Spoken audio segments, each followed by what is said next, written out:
Hi y'all, how you doing? I get asked all the time about the real numbers that are the result of the BRRRR investing strategy that I am using to grow both my monthly cash flow and my future wealth. So today I'm making a video giving you all the real life numbers and telling you about all the real life things that come up as you're working through an average project. But I'm tired of filming up in my filming room. If you have seen any of my videos before, you have probably heard me talk about how investing in real estate has allowed me to live the life I want to live and not the life I thought I had to live. And today, living the life I want to live has me making blueberry muffins because that's the food I want to eat. So I thought we would talk about this project and go through all the details, all the numbers down to the nitty-gritty while I make some blueberry muffins. So the strategy that I use is called the Burr Strategy, and it stands for buy, rehab, rent, refi, and repeat. And it's a common strategy. I think Bigger Pockets is the one that gave it the Burr name. It's been called a bunch of different names, a bunch of different things, and a lot of people have used this strategy in one way or another over time to grow their real estate portfolios. So there really is no right or wrong way. The great thing about investing in real estate is that you can do it any way you want. And for me, that was something that I found very, very appealing. So the project that I'm going to share all the details with you on today is a project that I did just about 6 months ago. So this deal was brought to me by a real estate agent that I had met at a couple of different functions over the past few months before he brought me this deal. It was actually listed on the MLS. It was listed for the second time. The owner of the house had tried to sell the house once before, and she couldn't get out of it because the house just wasn't worth what she needed to get out of it. So she decided to live in it for a little bit longer and get her mortgage paid down a little bit more so that she could sell the house for what the market value was and actually get out of her mortgage. But even at that number, it was still listed too high to work for me. So when I first looked at this deal, the first thing I always consider is the location. I still self-manage my properties. And so it's important to me that I am not sitting in traffic to manage those properties. So this house was located within my management radius. So once I verified that the house was located in a location that works for me, it was time for me to run the numbers and make sure the numbers worked for me. The house was listed on the MLS for $85,000. And so the agent gave me a call and he said, "Hey, Lori, I think this one might work for you. You want to come check it out?" So I ran the numbers and I knew that to make it work, I was going to have to get the house at about $80,000, ideally less, but I could not go over $80,000. I knew my rehab was going to have to be done for about $35,000. I could not go over. And I expected my ARV, after all the rehab said and done, to come in right about $130,000. So a quick run of my numbers meant that, yeah, this house would ideally, on paper at least, work for me. So I got in the car to go check it out. Now when I got there were lots of people looking at the house. Lots of people looking at the house. There were other investors. There were some flippers. There were a couple of families were there looking at the house, because to have a house listed at this low of a price point in our area is not really common. And so it did pull a lot of interest online. So when I got there, I started looking at the house and I started walking around it and checking it out, and I'll show you all of that here. Now, what you don't see in the video is that I could tell by walking through the house that it needed considerable foundation work. But I knew it was a pier and beam house. And what that means is that, yes, it needs foundation work, but that foundation work is going to be much less expensive than it would be if it were on a slab. So I knew it was going to need foundation work. I knew it needed a roof. I knew the floor plan really needed some tweaking. But I also knew it's a small house and I could do all of that for $35,000. Now, the problem with the house and what I saw as my challenge with the numbers is that so many people were looking at it, I did not want to get into a bidding situation. I did a pricing, whatever. I didn't want to get into a bidding war. So in thinking it through, I understood that flippers were not really going to be interested in this house. Even though there were a few there that are really active in my market, I knew that flippers were not going to be interested in this house because they weren't going to be able to get it low enough in order to make the profit you need to make on a flip. With a flip, you only get paid one time. You only make money when you sell that house. There's no other way for a flipper to make money on the house. So I knew they weren't going to be able to get it low enough for that to make sense. So I kind of thought in my head, okay, I'm eliminating that competition. I'm eliminating that flipper competition. I also knew that the condition of the house was not going to allow for it to pass inspections to get any kind of FHA or conventional financing. So with the house being in rough shape and knowing it's not going to pass that inspection, I knew that eliminated people who were not cash flush, who were not able to buy the house in cash, and that they would have to get a conventional mortgage, traditional mortgage on the house.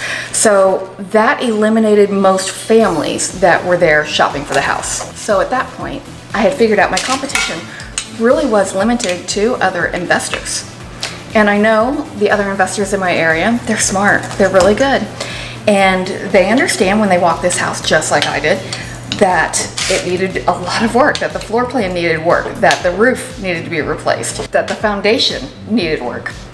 So I suspected that they were going to come in with some really low offers in order to accommodate for all this work they were going to have to do to the house. And there's nothing wrong with that. In a lot of circumstances, that's exactly what I would do.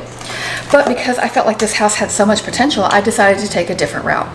What I did is I made an $80,000 offer on the house, knowing that I would not pay $80,000 for the house. I wrote the offer with an inspection contingency.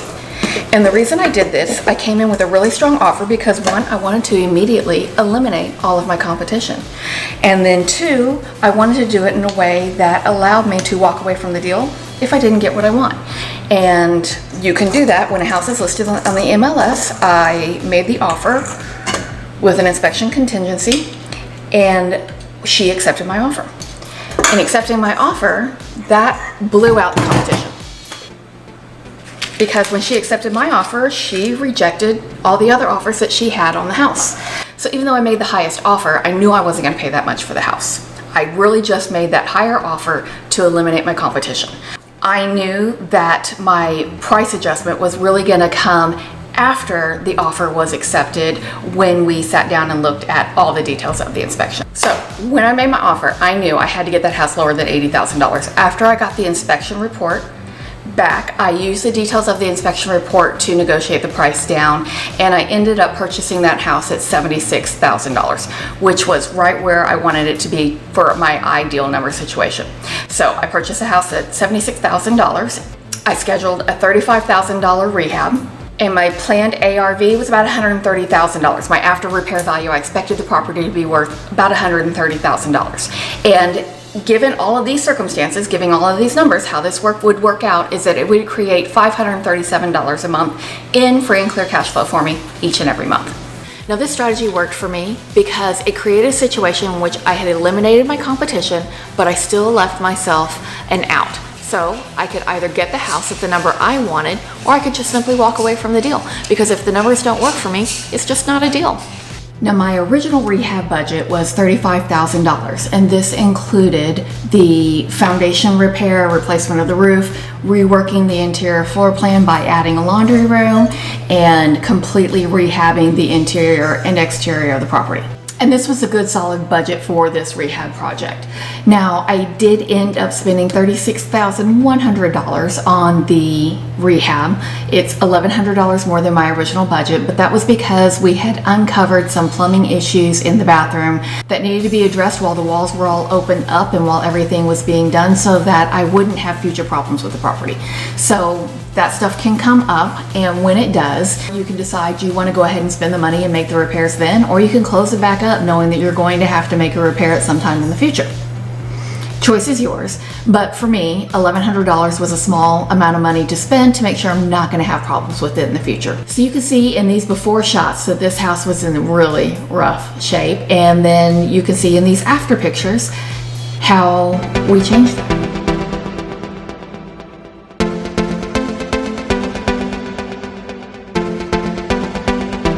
So I bought the house, I had rehabbed the house, and now I was ready to rent the house. So I listed it for rent at $1,350 per month. And wintertime is a tough time of the year in my area to try to be renting a house. I did eventually get the house rented, and it did actually rent for $13.50 a month. So now at this point I was ready to move on to the cash out refi of the property. My appraisal actually came in much higher than I expected. I was thinking it was going to come in about 130. I was hoping for 135, but I got 146. And a cash out refi allows you to pull out either 75 or 80% of your appraised value depending on your lender. My lender that I work with all the time only allows for 75%. So I had spent $112,100 in purchasing this property and rehabbing the property. And then my refi cash out allowed me to pull out $109,500, leaving me with $2,600 in the property. Now that $2,600 number is a little bit misleading because there are some closing costs, some inspection and appraisal fees that I paid along the way. So I have actually spent in real dollars just over $5,500 to get into this house. My actual cash flow on this house before vacancy and maintenance accruals is $633 a month. But after vacancy, because the house did sit vacant while I was trying to rent it, so vacancy is a real thing that really does affect your bottom line. It's something that is really important to keep in mind. A lot of real estate investors talk about clear and free cash flow, but they're not talking about the expense of carrying the property when nobody is living in it. That's vacancy. So after my vacancy and repair and maintenance accruals, I am left with $6,660 per year in clear free cash flow. But that is where we're just getting started. Now here's where we get into the really good numbers, the really interesting numbers, the really compelling numbers for buy and hold rental properties. The forced appreciation I made on this house, and forced appreciation is the value I created by purchasing the house and rehabbing the house. That's it. It's just the value created by purchasing and rehabbing a house and bringing it up to its best marketable condition for an area is called your forced appreciation. For this project, my forced appreciation was $31,900. The house was worth $31,900 more than I paid for it plus the rehab and fees just by buying the house and rehabbing it. But it gets way better than that. I plan to own this property for about 5 years, and using the historical real estate appreciation depreciation data over the last 40 years for this area, I can expect this house to be worth about $178,000 in 5 years. And that is another $63,900 in appreciation over a 5-year period. So my total cash flow, free and clear, over a 5-year period is $33,300. My total appreciation, the forced appreciation, and the long-term 5-year appreciation is $95,800. My equity pay down over the 5-year period that my tenants are paying down the mortgage on my house is $10,781. So my total of appreciation plus cash flow, plus principal paid down paid by my tenants over a 5-year period comes to just over $139,000 in 5 years. Now imagine if you had 10 of these properties. So if you did this exact same project 10 times over 5 years, you would have just under $1.4 million that you don't have today. And that is exactly why somebody like me, just an average person who wants to leave the life they thought they had to live behind, can do so well with buy and hold real estate. So at this point in exercising the Burr strategy in my portfolio, I am at the repeat step. I bought, I rehabbed, I rented, I refied, and now I'm ready to repeat. So I am super happy with where I'm at today, completely satisfied. I'm not out there trying to own the whole world, but you know, if a good deal comes my way, then a good deal comes my way, and I will absolutely act on it. But for today, I'm getting back to living the life I want to live and not the life I thought I had to live. And that life that I want to live has me eating these blueberry muffins. So good. Thanks so much for your time. I appreciate you hanging out with me for a few minutes. I'll be waiting for you in this video right over here. If you have a few minutes more, click on that and let's hang out over there. Until I see you over there, bye y'all. Thanks so much for your time and thanks for hanging out. Thanks so much for your time. Thanks so much for hanging out with me. Get it right.